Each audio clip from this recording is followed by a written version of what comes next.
मतलब सर्वोच्च न्यायालय ये कह रहे हैं कि राहुल गांधी जी को जो कन्विक्शन उनके ऊपर लगे हुए थे वो स्टे कर दिया गया। इसका मतलब क्या होते हैं, दोबारा उनको वापस सदन की कामकाज में भाग लेने की अवसर मिल जाते हैं। और इसके पहले जो जिम्मेवारी बनते हैं स्पीकर साहब की सेक्रेटेरिएट को, उसको इस मुद्दे को संज्ञान में लेते हुए जिस त्वरित गति से, जिस रफ्तार से राहुल जी का सदन से सदस्य पद खारिज करने के लिए तत्परता दिखाई, वही तत्परता राहुल जी के वापस के लिए जरूरी है। तो इसी के चलते भाई लाइट बंद कर दीजिए। इसके चलते मैं कल स्पीकर साहब को रात में फोन भी किए थे, ये कहते हुए कि स्पीकर साहब राहुल गांधी जी की सदन में वापसी करने हेतु कुछ कोर्ट की जो कागजात है, जो डॉक्यूमेंट है, आपको पास वहां सौंपना चाहते हैं, हमारा चिट्ठी भी आपको देना चाहते हैं, तो आप मुझे इजाजत दे कि आपको घर जाए। तो स्पीकर साहब ने मुझे सलाह दिए थे कि आज नहीं, मैं कल आपसे बात करेंगे, कल आप मुझे फोन करो। मैं स्पीकर साहब की सलाह के मुताबिक आज सुबह जब स्पीकर साहब को फोन पे बात किए थे तो स्पीकर साहब ने मुझे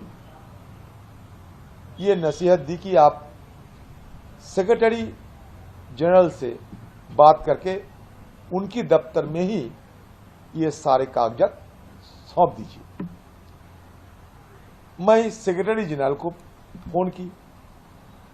सेक्रेटरी जनरल की तर्क ये है कि आज तो मेरा दफ्तर बंद है, तो मैंने कहा कि ये चिट्ठी मैं आपको दूं या स्पीकर साहब को? तो सेक्रेटरी जनरल कहते हैं कि स्पीकर साहब को ही दे दीजिए और स्पीकर साहब की दफ्तर होते हुए मेरे पास आ जाएंगे। तो मैंने कहा कि आप एक काम कीजिए, कम से कम रिसीव तो करा लो। तो कहते कि छुट्टी का दिन है। मैं छुट्टी का दिन है तो क्या है, वही अगर इमरजेंसी कामकाज की सवाल पैदा होते तो सदन में चिट्ठी रिसीव करने का तो जरूर व्यवस्था होना चाहिए। कहते कि हाँ वो व्यवस्था है, डाक व्यवस्था है, आप डाक में किसी व्यक्ति को भेज दीजिए, मैं डाक को कह देते हैं कि आपको चिट्ठी रिसीव करने के लिए। तो उसी के तहत मैं डाक वाले के पास भेज दिया। अंडर सेक्रेटरी थे सदन में, उन्होंने हमारा जो चिट्ठी उसमें सिग्नेचर तो करी लेकिन वो सील छप्पा कुछ नहीं दी। तो मैं एक की बाद एक आप लोगों को सारे हमारा जो पास कागजात है सारे दिखाते रहूंगा। हमारा सदन चले और सदन में राहुल गांधी जी वापस आए।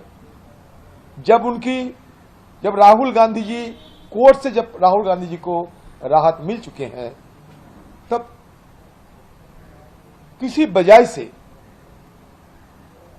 उनके लिए